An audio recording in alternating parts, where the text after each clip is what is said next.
Calculating pH using the H+ concentration. When you think about pure water, you imagine a beaker full of H2O molecules. But sometimes, water can interact with itself and form two new ions.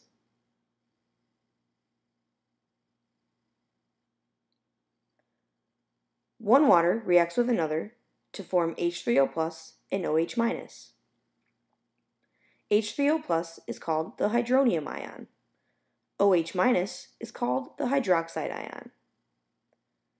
This reaction is called the autoionization of water. At 25 degrees Celsius, the magnitude at which this interaction takes place is very small, and the concentrations of these ions are also very small, around 1.0 times 10 to the negative 7 molar. When the concentration of hydronium is equal to the concentration of hydroxide, the solution is considered neutral. When the concentration of hydronium is greater than the concentration of hydroxide, the solution is considered acidic. When the concentration of hydronium is less than the concentration of hydroxide, the solution is considered basic. When the hydrogen ion dissociates from a molecule in solution, it does not exist alone. It becomes hydrated by waters. We simplify this concept by showing hydrogen bonding to just one water in the form of H3O+. Chemists simplify this further to just H+. That's why it's pH and not PH3O+. So you might be asking yourself, why would I use a calculation if I already know the concentration of hydronium? Well, concentrations, especially small concentrations of hydronium, are generally unpleasant numbers to work with. They are usually written in scientific notation, and the general public has a hard time interpreting those numbers. Instead, we use pH to describe how acidic or basic a solution is. pH is a measurement of the concentration of dissolved hydronium ions in solution. P is just a mathematical term for negative log. Since P is equal to the negative log, then pH is equal to the negative log of the concentration of hydronium. When we calculate the pH using the concentration, we take that unpleasant number and we simplify it to a more familiar one. pH is calculated using a logarithm. It is important to note that the log base 10 scale is not linear. For every whole number difference, there's actually a change by a factor of 10, illustrated on this number line by the increasing size of the gap from one digit to the next. When you take the log of 10 raised to an exponent, the log and the 10 essentially cancel and the exponent becomes your answer. For example, the log of 10 to the 0 equals 0. Since pH is calculated using a logarithm, the relationship from one pH unit to the next is also nonlinear.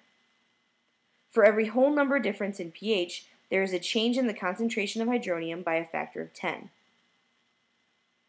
0 is 10 times greater than 1, 1 is 10 times greater than 2, 2 is 10 times greater than 3, and so on. So why is it negative log and not just log? Most concentrations of hydronium that you will be working with are equal to less than 1 molar. The log of any number less than 1 is a negative number. By placing the negative sign in front of the log, we actually get a positive number for our answer. Let's take a look at an example. If we take the negative log of 1.0 times 10 to the negative 6, which is less than 1, our pH would be equal to 6 and not negative 6. Let's look at some concentrations in decimal form. Let's compare a pH of 1 and a pH of 2. A pH of 1 has a concentration of hydronium equal to 1.0 times 10 to the negative 1 molar. A pH of 2 has a concentration of hydronium equal to 1.0 times 10 to the negative 2 molar. In decimal form, a pH of 1 has a concentration of 0.1 molar. A pH of 2 has a concentration of 0.01 molar. If we line the concentrations up, we can clearly see that a pH of 1 has a concentration 10 times greater than a pH of 2. A solution with a pH of 1 is more acidic than a solution with a pH of 2 because there are more hydronium ions in solution. Here's a general rule to follow when calculating pH. Like we discussed before, when we calculate a log base 10 of any number 10 to the x, the log and the 10 cancel out, and we're left with x. So if we take the negative log of 1.0 times 10 to the negative 3, we just get 3.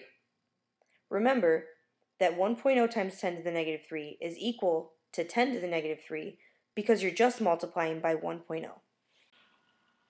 Now let's look at a more complicated concentration of hydronium. Let's calculate the pH of 4.36 times 10 to the negative 3 molar. Knowing what we know now, let's compare it to some easier numbers. 4.36 times 10 to the negative 3 is less than 1.0 times 10 to the negative 2. It's also greater than 1.0 times 10 to the negative 3. Let's line up their decimals. Since we know that 4.36 times 10 to the negative 3 falls in between 1.0 times 10 to the negative 2 and 1.0 times 10 to the negative 3, we also know that it should be between pH of 2 and a pH of 3. Let's actually calculate the number.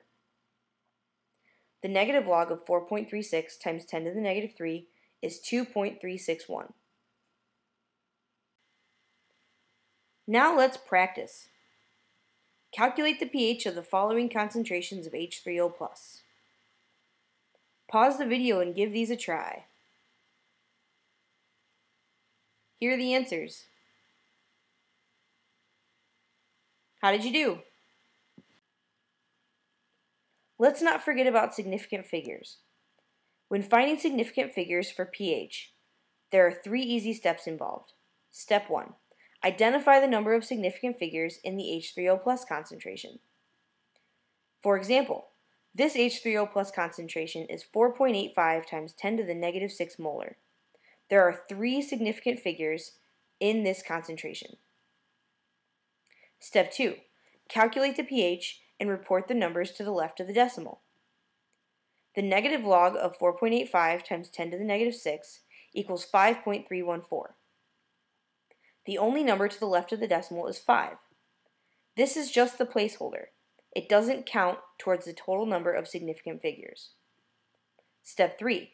Report the numbers to the right of the decimal. The numbers to the right of the decimal are 314. Since there are 3 significant figures in the concentration, there are 3 digits to the right of the decimal.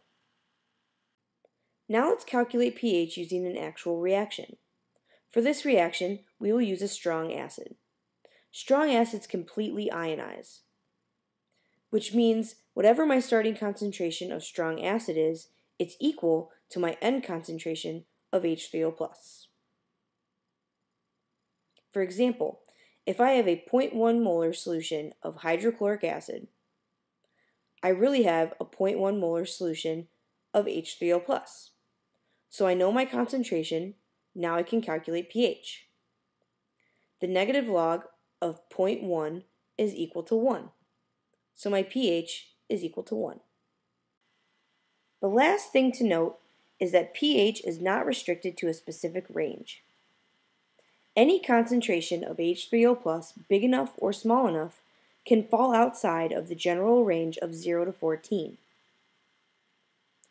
To illustrate this, let's calculate the pH of a concentrated strong acid. For this example, we will use 12 molar hydrochloric acid. Like before, since it's a strong acid, we can use its concentration as the concentration of H3O+. So if I take the negative log of 12, I get negative 1.079. This example was to show that pH can also be negative.